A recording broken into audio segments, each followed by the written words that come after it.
Hello, America. I'm Richard Dixon, your host of AmericanVotingShow.com, where you, the viewing audience, get to weigh your decisions in after watching our show.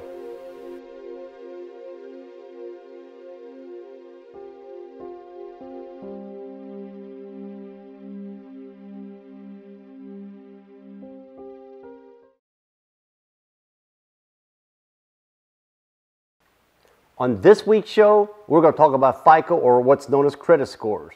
Now, in the beginning, I believe it was established for a good cause, to make sure that whether you're white, black, pink, or purple, if you have a certain credit score, you get a certain loan.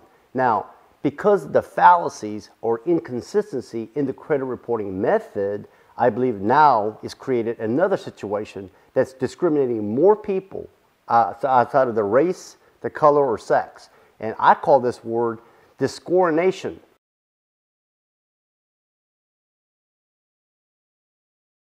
Okay, folks, I'm holding up a credit report, and I'm sure you've seen one a time or two in your life. And as a 19-year veteran in this mortgage industry, I am sick and tired of seeing what's happening to people. Now, a credit report pretty much tells you about your name, your address, and how many accounts that you have open, and your pay history, so forth and so on. But the problem with the credit scoring method is this credit report here is only painting 1/3 of the picture. It doesn't list how much money you actually make by the month due to Privacy Act. You don't want to put that in there. And also for identity theft, you don't want to let identity thieves know, hey, this guy's making this kind of money a month. So again, by the pay history is the only thing the credit report is saying that it's going to base a risk score on. But how can it truly have a fair credit reporting system or a score only with 1/3 of the picture? All right, let me give you a good analogy. Back a few years ago, a friend of mine tried to fix me up with a girl. And I said, great, let me see a picture of her. And this is what I got. Now, how can I make a rational decision based on seeing 1/3 of the picture? Lending should not be done the same measure. You need to look at the whole picture before making a decision. The lending industry learned a painful lesson by giving people mortgage loans, as you may know, that had 700 credit scores and above. They didn't even verify income or anything on that line. And wow, did they learn a painful lesson. So we no longer have those type of products that are available. So my question is if we got rid of those loans and credit scores could determine whether someone could get a loan without having to verify income, why are we still imposing credit scores? Here's my suggestion. Abolish FICO scores altogether. Go back to the basics of a person making a lending decision, looks at the borrower, job time, pay history on their credit report, and availability to repay the debt. I mean, this is what needs to happen. Go back to the basics. I mean, I could even train a chimpanzee how to read a credit report. What? You don't believe me? Well, what's this? Come on. Come on. Now, if I can train a fish how to jump out of water by a snap of a finger, I can most certainly train a chimpanzee how to read a credit report. It's real simple. Abolish FICO scores or abolish FICO scores. Folks, I don't know if you know this or not, but back a few years ago, the insurance industry got Congress to pass a bill allowing for them to charge consumers auto and homeowners insurance, whatnot, based on credit scores. So I don't know what laboratory animal that they exercise this thing on to determine where credit scores can validate whether a person drives fast or gets in more car wrecks. I mean, someone could never have a car wreck or a speeding ticket, but because they've got poor credit or lower credit scores, they're going to be paying higher insurance premiums. That doesn't sound like it's really right or fair to me. Well, folks, I'm going to blow the whistle on this whole mess. I mean, think about it. Just a few years ago, if you had 700 credit scores, you was considered an A+. Now, 740 to 760 is considered the A+. So what gives? I mean, before you know it, you may need 1,000 credit scores for you to consider to be good. So we're always going to be held down to a B, B+, B-, or whatever, and you and I get to pay a lot more in premiums or cost of rates. Once again, I went out to you, America, to see what your thoughts were. As a loan officer in this mortgage industry, what are your thoughts of about FICO scores?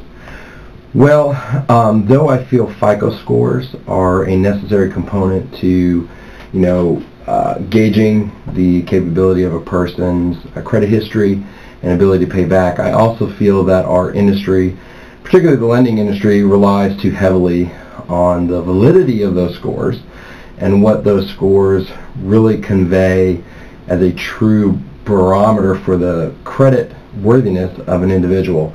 I think there's so many other factors that contribute to a potential borrower or client's ability to pay back on a mortgage, so to speak.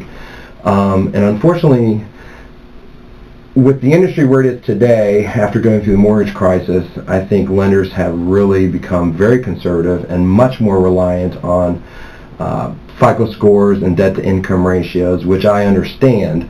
However, it really prevents a strong borrowing population that exists from being able to qualify for mortgages because they solely put so much weight on their FICO scores, and they don't take into consideration other things such as payment history, or more importantly the assets that they may have, and looking at some maybe non-traditional credit gauging parameters, whether it's non-traditional credit lines or history with their rent, if they've been paying rent on time for the past 5 years. Those are things that should be considered, and weight not so strongly put on just FICO scores. And that's something I'd like to see change. I hope will change as we continue to move forward. Is credit scores used in the insurance industry? Sure. Number one most important factor determining your premium. Well, folks, here's my thoughts. I'm a living, breathing human being. I go to the bathroom every day, so don't treat me or you like a number. We have a government that does not know how to balance its budget. I would hate to see their credit scores. Remember back several years ago, our tax dollars had to bail out the banking and the insurance system. Where's their credit score? Furthermore, you got Fannie and Freddie Mac, the largest insurers of mortgages and investors. We have to bail them out too. Where's their credit scores? So you have to ask yourself a question. Why are people like you and I held to such a stringent measure? Now, do you not feel discriminated? I do.